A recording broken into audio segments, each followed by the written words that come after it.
Tak ahoj, vítajte na kanáli For Work and Fun a v dnešnom videu sa pozrieme na plazmovú rezačku značky Hitbox. Takže poďme na to, vyskúšame a poriadne ju otestujeme.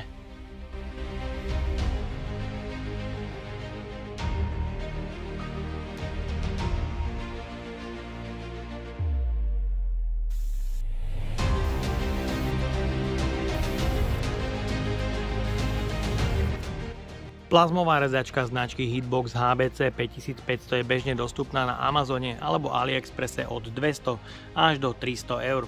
Jej maximálne nastavenie amperov podľa výrobcu je do 55, čo by malo byť dosť na prerezanie rôznych materiálov, rôznych hrúbok.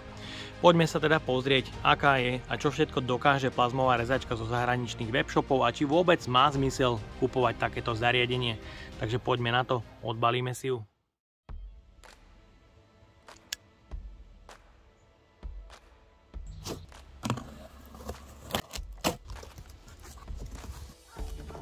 V balení nájdeme 3 m dlhú hadičku na prepojenie s kompresorom, dve svorky na upevnenie hadičky, kliešte pre uzemnenie, ktoré sa ale na rezačku montujú na plusovú polaritu. Kliešte sú plechové, podľa môjho názoru celkom pevné, úplne postačia na túto plazmovú rezačku. Kábel je dlhý 2 m, v priereze 1x16 mm a šteker je malý, je to 1025.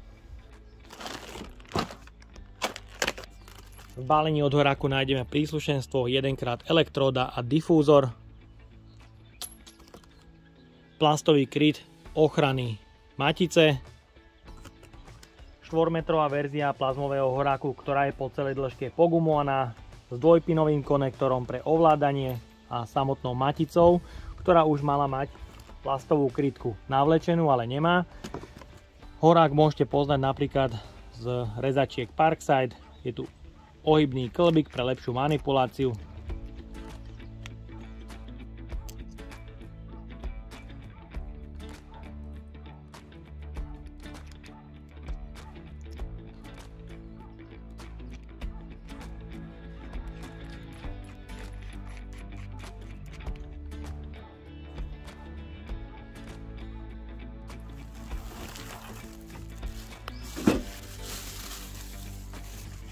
A v balení je taktiež užívateľský manuál. Plazmová rezačka je vynikajúce zariadenie pre rezanie hrubších materiálov, oceľ, nerez, nehrdzavejúca oceľ, ale aj hliník. Dokáže si to bez problémov poradiť aj s týmito materiálmi, samozrejme záleží aj od výkonnosti plazmy. Táto je podľa výrobcu určená až do 55 A. Je tu pevné madlo pre jednoduchší transport. Môžete vidieť, rezačka na stole nemá bohvie akú stabilitu, ale páči sa mi, že vzadu sú predmontované dve gumené nožičky. Je ale trošku škoda, že ten predný kryt je plastový a tie gumené nožičky tu chýbajú. Ďalej je tu štítok o zaťažení, na ktorom výrobca uvádza pri 100% zaťažení 30 A. Z boku nájdeme prieduch odvetrania a manometer s reguláciou vstupného tlaku. Regulátor je uchytený na zadnom kryte, kde nájdeme taktiež tlačítko zapnutie, vypnutie, sieťový kábel na 230 V, ktorého dĺžka je do 2 metrov, použitý kábel je 3x2,5 mm a taktiež je tu ventilátor pre chladenie rezačky. Z čelnej strany nájdeme ovládací panel, prieduch odvetrania a konektory pre napojenie plazmového horáku, taktiež kliešti pre uzemnenie, ktoré sa ale vždy napájajú pri plazmovej rezačke na plusovú polaritu. Výrobca tu má označené, že sem idú kliešte pre uzemnenie, ale nemá symbol plusovej polarity. Ďalej je tu konektor pre ovládanie horáku a konektor pre napojenie plazmového horáku.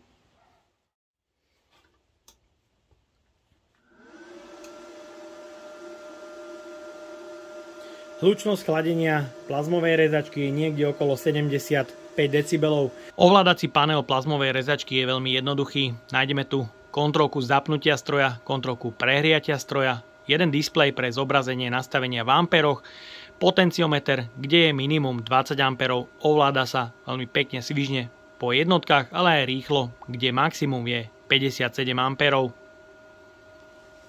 Chladenie plazmovej rezačky po vypnutí má dobeh 10 sekúnd.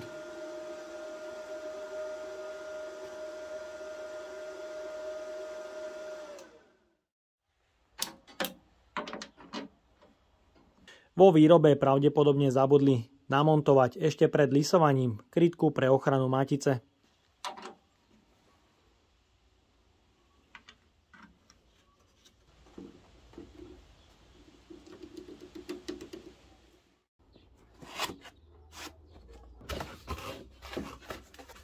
V balení nájdeme užívateľský manuál, dve batérie 2450 a vnútorné náhradné sklíčko. Zváracká kukla Hitbox je trúkolorka so stupňom zatmavenia DIN 4 pred zapálením oblúku s veľkým priezorom 97x97 mm, 4 senzory pre čo najrýchlejšie zatmavenie a 2x solárny panel. Je tu ovládanie pre nastavenia zatmavenia od DIN 5 až po DIN 13, režim zvárania, rezania a brúsenia, nastavenia oneskorenia a senzitivity. Štvorramenný hlavový kríž s mäkkými poduškami, ktorý veľmi dobre drží na hlave. Pozrieme sa aj na priezor pred zapálením oblúku, kde kazeta je trúkolorka so stupňom zatmavenia DIN 4 pred zapálením oblúku a je vidieť veľmi pekné a reálne podanie farieb.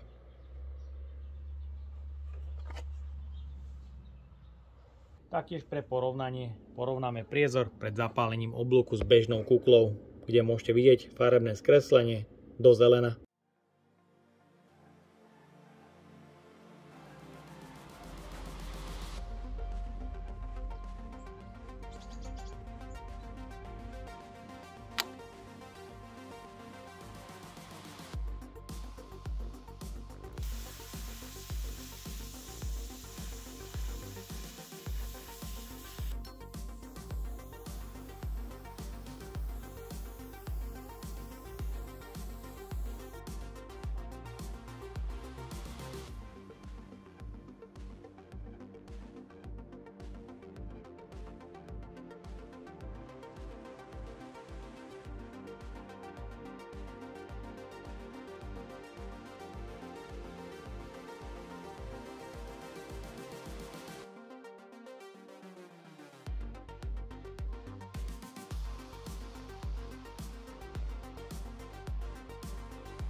Tak a máme tu záver recenzie plazmovej rezačky Hitbox, ktorá zvláda rezať rôzne materiály, rôznych hrúbok. Ja som dnes skúšal hliník o hrúbke 6 mm a oceľ o hrúbke 10 mm, kde ste mohli vidieť už aj podrezávanie, ktoré mohlo spôsobiť aj vedenie horáku do rezu a taktiež to, že doma mám dnes iba 25 litrový slabúčký kompresor, takže pri hrubých materiáloch je určite lepšie mať vyšší a stabilnejší prívod stlačeného vzduchu. A jediné, čo by som tejto rezačke mohol asi tak vytknúť, je, že v tom základnom balení je chybne pripravená spojka na plazmový horák, kde chýba plastový prvok na dotiahnutie matice. Samozrejme chválim, že je tu 4-metrový horák, ale je škoda, že nie je už s pilotným oblúkom a taktiež, že výrobca uvádza 55 A a ja som na kliešťaku nameral iba 48. Takže ťažko povedať, ako by sa chovala pri lepšom kompresore, ktorý by stabilnejšie zvládal dodávať stlačený vzduch. No a ja dúfam, že sa vám dnešné video a spolupráca so značkou Hitbox páčila. Ak by ste ma aj vy chceli podporiť finančným príspevkom, dole do popisu vkladám link na PayPal Donate. No a odo mňa je to na dnes všetko. A ak sa ti toto video páčilo, daj like, potvrď odber a zvonček, aby ti už neušlo ďalšie video. Ahoj.